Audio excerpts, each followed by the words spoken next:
আসসালামু আলাইকুম। আমার নাম আরাফ মাল্লিক এবং মানি মেকার্স একাডেমি থেকে আমি আবার আজকে আসছি টাকা ব্যবস্থাপনা নিয়ে কথা বলতে। এবং আমাদের গত এপিসোডে আমরা কথা বলছিলাম ব্যক্তিগত অর্থ নিয়ে, এবং আজকে এপিসোডে ওটা নিয়ে একটু হালকা একটু বেশি কথা বলবো, সেটা হলো টাকা ব্যবস্থাপনা। এবং একটা উদাহরণ দিয়ে কথা বলবো কিভাবে কত টাকা আয় করলে এবং কত টাকা খরচ করা উচিত। এবং উদাহরণটা খুবই খুবই একটা সুদর্শন উদাহরণ। সেটা হলো আজকে যেটা উদাহরণ নিয়ে কথা বলবো, এটা হলো টাকা ব্যবস্থাপনা। ধরে নেন যে আমার আমার ধরে নেন একটা লোকের আয় হলো, উপার্জন হলো 100 টাকা। এবং 100 টাকা ধরার জন্য, মানে একটা উদাহরণের জন্য এটা বললাম 100 টাকা। এবং ওই লোকটা কত টাকা খাবার ভাড়া, বাসা ভাড়া, অথবা আমার ধারণা করে নিচ্ছি যে তার কোনো বাসা নেই, সেটা বাসা ভাড়া থাকে, কত টাকা বাসা ভাড়া খরচ করা উচিত। এবার আমরা একটা ধারণা করলাম যে সে লোকটা এখনো তার বাবা মার সাথে থাকে, এখনো বিয়ে শাদী করে নাই, এখন তার বাবা মার সাথে থাকে, সেটা ধারণা করে আমরা একটা করতেছি। সে লোকটা বয়স হতে পারে 20 বছর, 20 থেকে 25 থেকে 30 বছরের মধ্যে। সে ওই বয়স রেঞ্জের মধ্যে। সেটা হলো তার উপার্জন করলো, দেখেন 100 টাকা, ধারণার জন্য 100 টাকা। কত টাকা তার খাবার ভাড়াতে খরচ করা উচিত? খাবার ভাড়া এটা আপনার খরচ করা লাগবে। আপনি যদি খাবার ভাড়া খরচ না করেন, তাহলে তাহলে তো সবার খরচ করা লাগে খাবার ভাড়ার মধ্যে। সেটা হলো ধরে নিলাম 40 টাকা সে খাবার ভাড়া খরচ করলো, 40% তার উপার্জনের মধ্যে 40 টাকা খাবার ভাড়া খরচ করলো। এবং আমাদের জীবনে শুধু খাবার ভাড়া না, অন্য কিছু তো খরচ করা লাগে, যেমন অন্যান্য। সেটা হলো বিভিন্ন জিনিস হতে পারে, বাবা মার জন্য ওষুধ কিনা, তারপর হলো গাড়ি ভাড়া, সিএনজি ভাড়া, রিক্সা ভাড়া, এগুলো সব মিলে।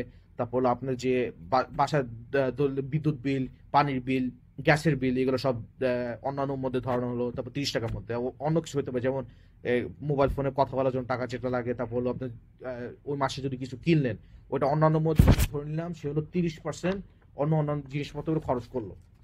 এবং শেষে কত থাকে? 140 আর 30, 70 টাকা। তার শেষে বাকি থাকে 30 টাকা, সেটা হলো জমানো টাকা। এবং আমার মানি মেকার্স একাডেমিতে এই জমানো টাকা নিয়ে অনেক এপিসোড করবো, কিভাবে জমানো টাকাটা একটু বাড়ানো যায় সেটা নিয়ে আমরা এপিসোড করবো। এবং আমরা বিভিন্ন উপার্জনের আরো একটু উপার্জনের কথা বলবো মানি মেকার্স একাডেমিতে। সেটা হলো আমার যেহেতু গত এপিসোডে বলছিলাম যে ব্যক্তিগত অর্থ 4টা ধাপ থাকে। সেটা হলো প্রথমটা হলো উপার্জন, দ্বিতীয়টা হলো খরচ, সেটা হলো খাবার ভাড়া এবং অন্যান্য খরচ। 3 নাম্বারটা হলো জমানো, সেটা হলো জমানো টাকা, আপনি কত টাকা জমাচ্ছেন, আয়ের কত টাকা জমাচ্ছেন, সেটা হলো দেখলাম এখানে ধরলাম আপনি 30% টাকা জমাচ্ছেন আয়ের। আর এর জমানো টাকা নিয়ে আপনি যদি হালকা একটু বিনিয়োগ করেন, হালকা কিছু, যেটা ইনভেস্টিং বলা হয় ইংলিশে, যদি বিনিয়োগ করেন কোনো মিউচুয়াল ফান্ডে, কোনো কোম্পানিতে, সেটা হলো আপনাকে আরো রিটার্ন দিতে পারে। আপনাকে ওখান থেকে আরো আপনি টাকা একটু উপার্জন করতে পারেন, এক্সট্রা টাকা একটু উপার্জন করতে পারেন। সেটা আপনি আবার ওটার মধ্যে বিনিয়োগ করতে পারেন, অথবা আপনি ওই টাকা নিয়ে একটু অন্য জায়গায় খরচ করলেন। সেটার জন্য মানি মেকার্স একাডেমিতে আমরা একটু কথা বলবো কিভাবে জমানো টাকা আপনি বিনিয়োগ করতে পারেন, এবং বাংলাদেশে কিভাবে বিনিয়োগ করতে পারেন। এটা পৃথিবীর বিভিন্ন দেশে বিভিন্ন নিয়ম আছে, বিভিন্ন দেশে বিভিন্ন বিভিন্ন উপায় আছে টাকা উপার্জন করার। বিভিন্ন দেশে, বাংলাদেশেও আমাদের দেশে এত উপায় নাই বিদেশের মতো যে টাকা বিনিয়োগ করবেন বিভিন্ন জায়গায়, কিন্তু অন্য দেশের মতো কিন্তু কিছু উপায় আছে আমাদের দেশে। অন্য দেশের চেয়ে অনেক দেশের চেয়ে আমাদের দেশে টাকা উপার্জন করা অনেক উপায় আছে। যেমন আপনি যদি মধ্যপ্রাচ্য অথবা আফ্রিকা অথবা ইভেন ল্যাটিন আমেরিকার কোনো দেশের সাথে তুলনা করেন, বাংলাদেশে আমাদের দেশে অনলাইন অথবা আপনি বিভিন্ন কোম্পানিতে বিনিয়োগ করে আপনি একটু টাকা একটু এক্সট্রা উপার্জন করতে পারেন। এবং এটা হলো অনেক টাকা লাগে না, অল্প টাকার মধ্যে করা যায়। আপনি মিউচুয়াল ফান্ড এগুলো করতে পারেন। সেটা নিয়ে আমার একটু মানি মেকার্স একাডেমি আরো কথা বলবো। এবং আজকে এপিসোড ওটাই নিয়ে ছিল টাকা ব্যবস্থাপনা, কিভাবে আপনি টাকা ব্যবস্থাপনা করতে পারেন। আপনি একটা উদাহরণ দিলাম, 100 টাকা আয় করলে কোথায় খরচ করা যায়, কোথায় খরচ করা উচিত, কোথায় খরচ করা উচিত না। যেমন আপনার তো খাবার ভাড়া তো লাগবেই, অন্যান্য সেটা খরচ করা যেতে পারে, নাও যেতে পারে।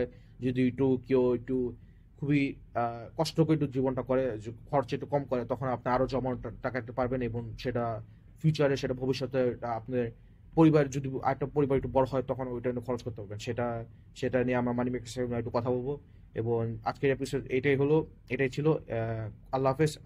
আবার আগামী এপিসোডে কথা বলবো আমরা।